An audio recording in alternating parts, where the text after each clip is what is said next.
Hello, my crafty friend, and thank you so much for joining me in today's junk journal flip through, where I am excited to share with you my latest project called the Lucky Koi Fish. This is kind of a fun cultural combination or blending of cultures where the cover is predominantly, bohemian fabric, kind of a textile collage where I've taken pieces from saris, pieces from Chinese embroidery, and even a piece of fabric from my grandmom's craft stash, and kind of blended them all together. But the main ideology, or I guess artistic style presented throughout the book, is drawn from Japanese culture and Japanese myth. So the concept of the lucky koi fish comes from the Japanese reverence for this fish, where the koi is seen as a representation of long life, perseverance, and overcoming struggles. So this journal has such good vibes just innately by the symbology right there on the cover. Because koi fish swim against the current, they're seen as kind of like a totem that represents overcoming challenges and becoming stronger through adversity. So the way I've put the cover together, I've sewn a big piece of fabric scrap that my grandmom gave me just onto some cardstock, and then just built up layers over top of that. First using this pretty sequined piece that's just a cheap AliExpress Chinese fabric.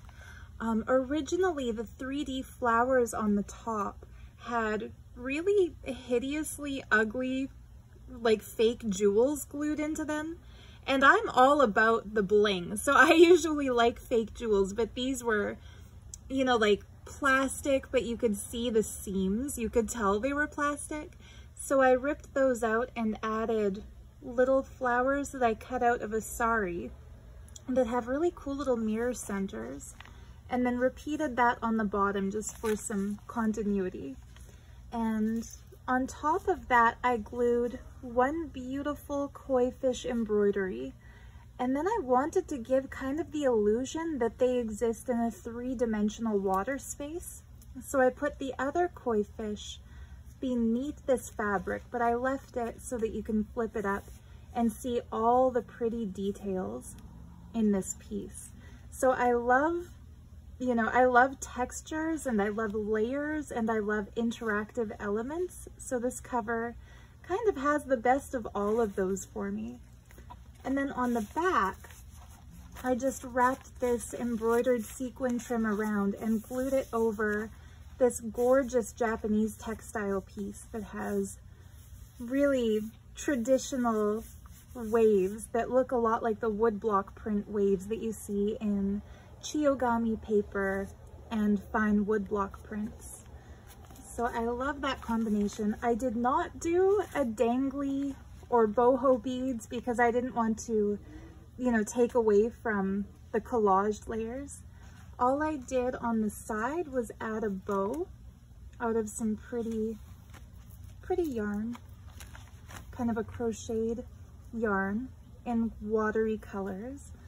And then I didn't even put any tabs or anything on the pages because I wanted the main, the main texture and the main energy to be the front cover. The only real drips you have coming from the book are these pretty little tassels that remind me of water droplets. And so the concept for the journal is the lucky koi and kind of like a meditation energy. So in traditional Japanese water gardens, you would sit and gaze into the reflecting pool to get into a Zen state, or a state of oneness with nature and oneness with your environment, and watch the koi and just go into that space of peace. So I tried to keep that as a running theme throughout. There is some sari trim. Like I said, in the textiles, there's kind of a mishmash of cultural influences, but I love boho designs so much, and the bohemian aesthetic, that I kind of felt like I had to add a little something of that into it. So the pockets are made from this really pretty sari trim. And then the inside cover is lined with the same kind of Japanese fabric that I'm using as my video backdrop today, with these beautiful golden medallions. So in the front cover, I put a piece that I just cut out of an art history textbook that shows a Japanese woodblock print. It's a cool title, House Cleaning at the End of the Year.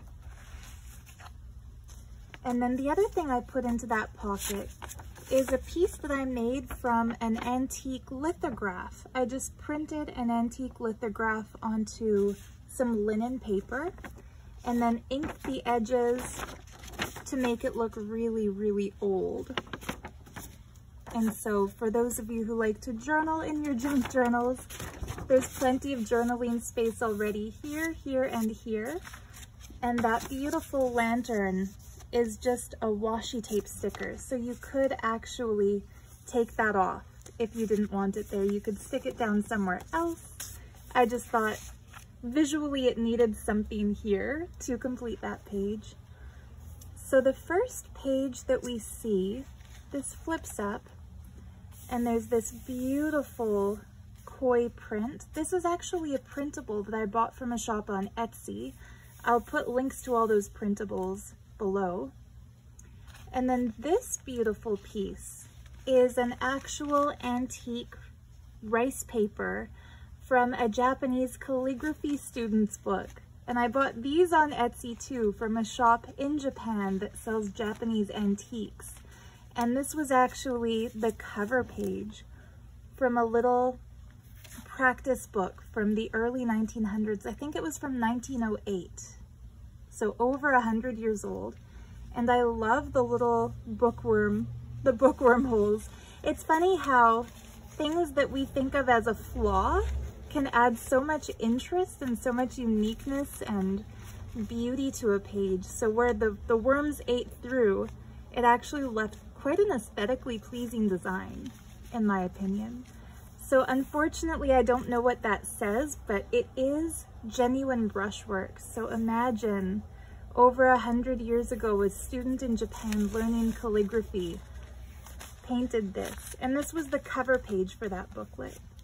So I tied to that just a printout that I made of a Japanese lantern, and that flips over so you can actually journal on the back. Inked the edges as always. And then the holes that were already in this pad of paper, I just punched through the other paper beneath and tied a little ribbon, and that's how this is attached to the page.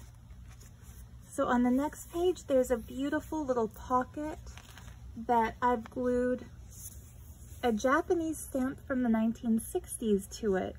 That's an authentic piece of ephemera as well. So that's an actual stamp from the 60s from Japan. And then in the pocket, I added these kind of kitschy Japanese prints. I think this would be called Japonismo, when the Europeans were infatuated with the idea of Japan and the difference and the cultural qualities that make it so unique. So this little boy playing with his marionettes in one picture and spinning a little spin top in the other. I inked the backs to make them look really ancient.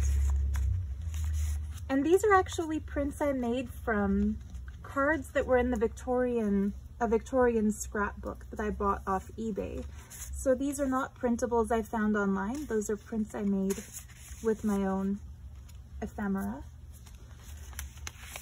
I stuck a piece of origami paper with a koi fish pattern. And then this is just a piece of linen paper that I coffee dyed with a stencil of lotuses, the flowers you might see blooming in the center of a koi pond. So that page turns, and I've added just some coffee dyed waxed paper for the crinkly fun of it, and a little sample of another Japanese textile piece with some purple flower. Here's another page from the calligraphy practice book that I've sewn in as a pocket. So more worm-eaten holes, and this is how the paper was naturally folded. This is how they would be able to use both sides, even though it's such a thin, transparent sheet. So I left it as is, but kind of flipped it sideways to sew it in. And into the tuck spot, I put this print that I've inked up on the back. I'll show you why. If I had left it white on the back, the hole from the bookworm would have looked really, really stark, like that. And so I inked it up so that it would kind of match the color of the rice paper, and I'm happy with how that turned out. This beautiful print is from a pack of origami paper that my Auntie Mary Lynn gave me. Thank you, Mary Lynn. She used to have these displayed on her wall in kind of a grid motif, and whenever I would go to her house, I would really admire them. So I was super excited one day when she asked if I would have any use for these, and she gave me the whole pack. So I've made myself a little booklet using one of each of the designs that I've put in my personal giant journal, but I'm trying to remember to use them in the books that I make for sale too, because I want to spread that beauty and spread that wealth. It's funny, when it comes to printables, I don't really like the printables that have pictures of people in them, because I feel like you can always kind of tell the style is not traditional when a printable artist or a digital artist does people. But I love traditional art. Like this is a copy, you know, made onto this kind of glossy origami paper. But it's a print made from an actual antique piece of Japanese art. So it's not just, you know, a person wearing Japanese clothes in a Japanese water garden. That's an authentic print, a reproduction of an authentic print. I love all the details. You know, the flowing of her robes, the teapot next to her, the instrument she's playing, that flute with the dragon adornment, even like her hair ornaments. Isn't that gorgeous? Anyway, and I felt like the colors went really well with all the neutrals on these pages.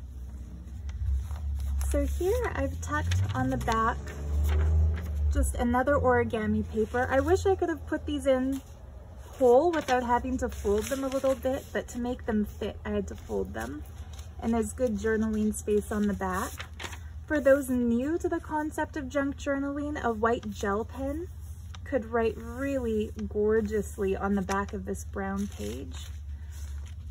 So some origami paper, as well as an authentic book page from a Japanese book from the late Edo period that was all about the tourist pilgrimage path to 33 temples of Kuan Yin.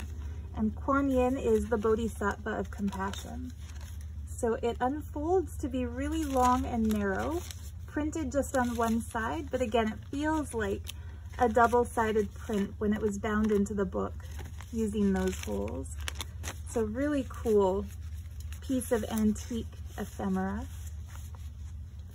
This is a printable from an Etsy shop again, showing that beautiful architecture of that palace. On the other side, I made a tuck spot using an antique book that I found at a local antique shop. And then I fussy cut these little koi fish from a vintage print that I found online when I did a Google search for public domain koi images. They just look so cute. So there's a journaling card with those same koi inked on the back to look old. And it just tucks into this pretty pocket with a bonsai tree print. So this is a piece of antique paper I bought at a local antique shop. It was actually a little antique book. I think I have it. Oh no, maybe I don't have it right here. I'm planning to do another video today where I share with you some of my favorite thrifted materials that I use for journals. So I'll share it in that. I also just found it again now. So this is the book. I'm pretty sure it's Japanese because the front cover is on what we would think of as the back. And then that's the title page. and super old. It feels kind of like the texture of newsprint, but it's really orangey yellow with age. And I love adding pages from that into my journals. So I use these little fussy cut koi as a tuck spot to put a book plate page. So you could write "this book belongs to," you could write your name in here and kind of glue it down in a book. It doesn't need to stay tucked under the koi where I've put it. A tatami mat print, and then just a piece of paper for journaling. When I first started watching junk journal videos, it bugged me how the ripped out edges of the page that were obviously torn out of a spiral binding with imperfections were used. And the first few journals that I made, I would very carefully place my ruler and cut off any of the torn bits and try to keep everything looking really pristine. But it's funny how my aesthetics have kind of shifted, where now I really like the look of the ripped edges and the so-called imperfections, like the edge of that little paper there. I think they add so much more character to it.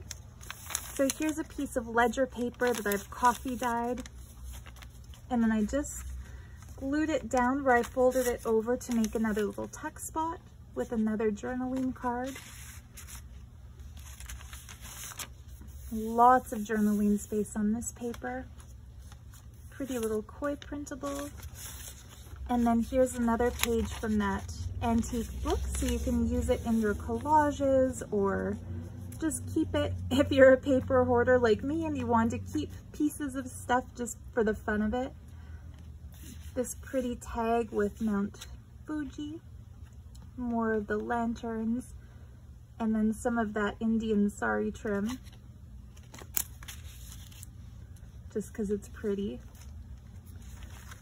So this pocket here, I took a piece of linen paper and printed another antique lithograph, this one showing pieces of Buddhist art. And I had a lot of fun with this one. You can tell I've really scrunched up the paper and inked it using distress inks to make it look really old. It has a beautiful soft feeling to it. And then I actually took a set of metallic watercolor paints and enhanced some of the metal details. So where this cool dragon thing is, I've silvered the silver. On the Buddha, I added gold. I put the third eye in a bright gold paint right there. So the whole Buddha looks kind of matte, but the third eye sparkles. I used some copper paint on the bell. These details are silvered. And then these two items are silvered. So I feel like that adds a lot of fun visual interest to the page. And of course, lots of journaling space that you can write on the back, and you can write here. And then just another piece of folded origami paper. Luckily, a lot of origami designs require the page to be folded directly in half, so you could actually make things out of those if you wanted to. This page has a little corner tuck spot out of another little mini origami paper, and I put into there a little tag booklet just held together with a brad. So just some coffee dyed art paper and a couple of tags printed from the digital kit onto cardstock. This is a paper that I dyed myself. So the way I do these, I'll take a piece of paper like this plain blue and I'll layer it over top of a piece of regular printer paper, and then I'll pour the coffee over the blue paper, so what seeps through adds a lot of that blue. It pulls the ink with the coffee down into the paper beneath. And then when that's fully dry, I'll drop little droplets of coffee over top of that, and that kind of adds these pretty edges around the splotches. So I think that just looks so cool. I love the way these turned out. This would have been the front. This would have been the page that had the blue over top where I dropped the coffee. So it's cool how The front and the back both look pretty cool. Another printable image. Another printable. I like that it says peace. Here's some Japanese textile with beautiful golden koi that just flips up to reveal all kinds of journaling space below. Another printable page. I left a lot of this blank, so it really could make a great journal. Whether you like to write, draw, paint, or collage. So the centerpiece is another one of those beautiful old geisha image origami papers. And then the dangles, I put just a blue enameled bead on one of them. And then on the other, there's this cool charm of an origami crane that I think looks so cool. And then some blue glass. And then because I can't really make any book without adding a gemstone or a crystal of some kind, I put a piece of angelite. It's this cool powdery blue colored stone that crystal healers associate with peace, tranquility, and divine communication. So the thought of meditating in a water garden feels like it would awaken us to some divine receptivity, so I felt like angelite fit that theme. So here I made a belly band where I actually folded an origami fish out of some yellow paper. It's a really cool paper. This was another one that my Auntie Mary Lynn gave me. And what I love about it is that it's not just a matte or a glossy paper. It has a really cool, soft, handmade paper texture to it. And then I put just some coffee dyed blue paper folded up in there. So again, if you take a gel pen and write on the dark blue, that would look really cool. You can write on the linen paper that I've made the band out of. And you could even write a little message on the front of this fish here. And then of course, lots of writing space on the folded coffee dyed paper. So now we'll just see the other sides of a lot of the same papers from the front of the book. I love that bridge. Fun sticker. So this is an image I took out of a thrifted book about water gardens. And it kind of pulls in the theme with the lotus flowers, like on that coffee dyed lotus paper. And like the textile lotuses on the front of the book. And then into here, I stuffed some prints of the goddess Kuan Yin. I should say the Bodhisattva Kuan Yin. And these come from that same book that I put an original piece of paper from. Only these ones I printed onto some cool mulberry paper. So where it looks like there's some pink, that's not part of the print, that's actually a flower petal made right into the piece of paper, which is so cool. They have such a neat texture. So two of the Japanese version of Kuan Yin. And I just adore all the details. I could get lost looking at pen and ink drawings all day. That's one of my favorite art styles. So those tuck into here. And like I said, I've come to really like the look of torn edges. So I left this just as it came out of the book. And the other thing I put into this pocket is a little packet of super cool goodies. At least I think they're super cool. So in here, I've put a Japanese lucky turtle. So the turtle represents abundance and prosperity and manifestation. A non-Japanese print, but I thought it was really cool. This Art Deco lady emerging from the water and all the cool golden koi fish swimming around her. I put a bunch of these washi stickers, so you can use those to decorate your book or whatever you wish. They look like this when they're actually put down. This that I clipped out of a printable page. And then this Kuan Yin. So you've got the prints from an antique Kuan Yin book and a modern day Kuan Yin on a prayer card. Oops, I want to get those in before I explain this thing. So on the back you have information about her in Chinese characters. But yeah, on the front you see this beautiful reproduction from a Buddhist temple. And I want to mention something. One of my pen pals shared with me that when she was in Japan, she noticed a lot of city maps had reversed swastikas. So the way we'll see like the H for hospital on one of our maps, or you know, a green triangle symbolizing like a highway entrance or something, they have the reversed swastika image everywhere where there's a Buddhist temple or a Buddhist shrine. And so it's interesting when we see a piece like this, not to look at it through the cultural lens of modern Western history, where the symbol was appropriated and misused for evil purposes by the Nazis. Originally, this was a symbol of enlightenment. You see it in India for Ganesha temples. It represents the sun, Surya, and you see it a lot in Buddhist art as well. And we have to remember that's where the symbol came from.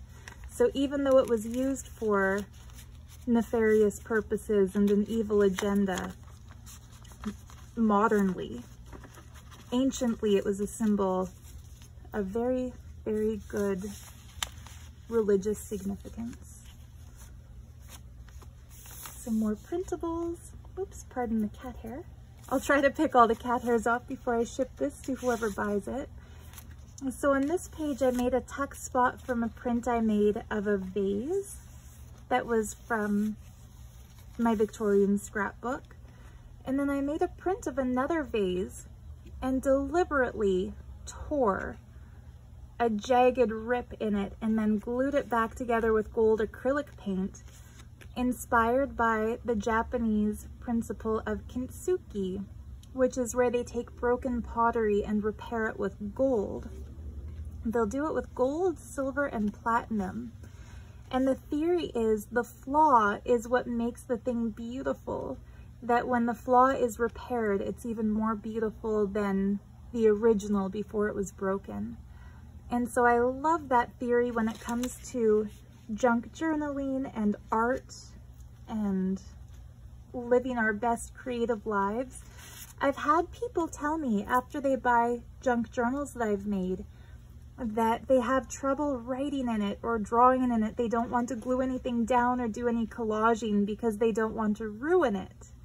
And so my theory is this page looks really cool now, but imagine how much more amazing it would look covered in writing, covered in drawings, covered in paint splatters and rips and tears. When you see a sketchbook that's blank in a craft store, it's only a possibility, but when somebody fills it up with their work, it becomes a record of what they were thinking and feeling and doing at that point in their life. So I always think a filled, used, torn-edged, loved book would look better than something with that pristine quality. Again, I think the torn edge paper is actually more aesthetically interesting than something like this that's just a straight, perfect, unused paper. So yeah, this is the only bit of writing that I've put in the book where I just wrote down kintsugi, the flaws add to the beauty. I did a little doodle in some black ink just to get the ball rolling on putting some art in the art book. And then I copied the characters as best I could after Googling the golden repair. And I also really like the look of these two layered, how one is the pocket and one sits in it. It gives it some cool three-dimensional look. Paper clipped in a little strip book, so that's another authentic Japanese stamp from the 1960s. I love adding stamps because they're like little miniature works of art that represent the culture from which they come. another bit of printable, and then just some coffee dyed grid paper and coffee dyed sketchbook paper. Here's a strip of another Japanese textile that just flips up so you can write on this part of the coffee dyed graph paper.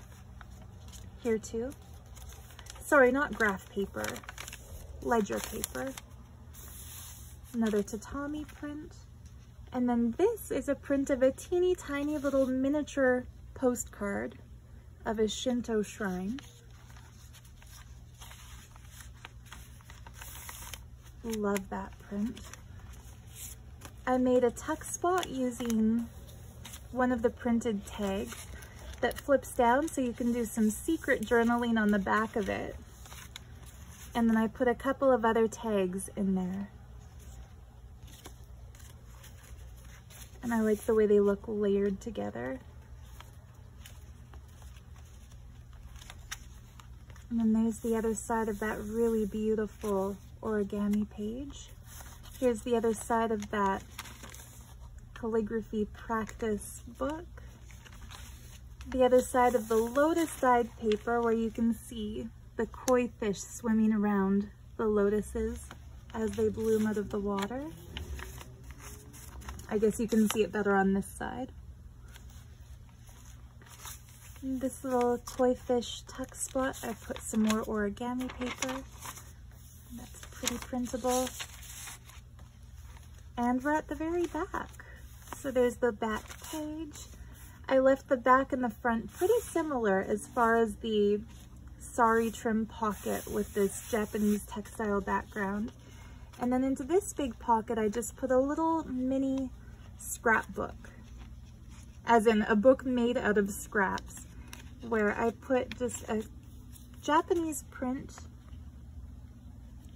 of these monks diving into water, and that can be taken out.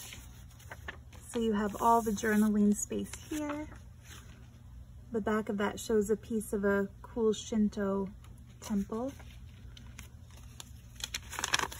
And then there's literally just scraps. So there's coffee dyed paper, dot grid paper, another antique book page, grid paper, and then the center is this cool origami paper.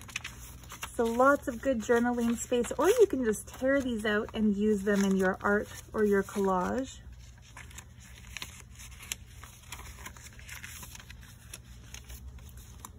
So yeah, that is my latest creation. I find that when I get onto a theme for a book that I'm making, I find it hard to deviate from that theme. So because I was on a Japanese theme, I felt like the papers had to be origami papers and Japanese book pages, and that's why I didn't use any of my typical antique French book pages or old music pages. So it did turn out a little bit differently from most of my books, but I quite love how she turned out. And of course, I will have a link in the video description below to my Etsy shop where you'll be able to find this book. And stay tuned, because I think my next video is going to be about a little mini haul of antique French paper that I ordered. So thank you so much for watching. Much love to you. Happy crafting and happy journaling. Until next time. Bye.